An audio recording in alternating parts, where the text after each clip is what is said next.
દુષ્કર્મ અને દુષ્પ્રેરણાનો ગુનો નોંધ્યો છે। આરોપી કાના પરમાર અને રોહિત ધુમાડિયાની ધરપકડ કરવામાં આવી છે। આ ઉપરાંત આરોપી કાના પરમાર વારંવાર શારીરિક સંબંધ માટે દબાણ કરતો હોવાનું પણ સામે આવ્યું છે। સતત દબાણ અને કોઈક કારણસર માઠું લાગતા યુવતીએ આપઘાત કર્યાનું તારણ સામે આવ્યું છે।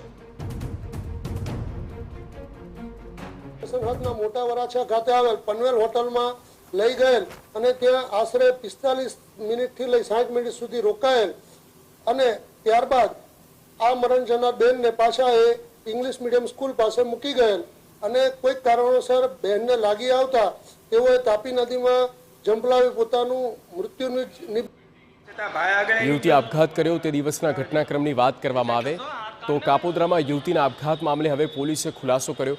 મૃતક યુવતી રાત્રે 3:30 વાગે ઘરેથી નીકળી। યુવતીએ રિક્ષા ચાલક પાસે ફોન માંગી આરોપીને ફોન કર્યો। યુવતીને મોટા વરાછાની હોટલમાં લઈ ગયા બંને આરોપી, જે બાદ યુવતીને કાપોદ્રા મૂકી ફરાર થયો હતો। ત્યારબાદ યુવતીએ નદીમાં ઝંપલાવી આત્મહત્યા કરી હતી।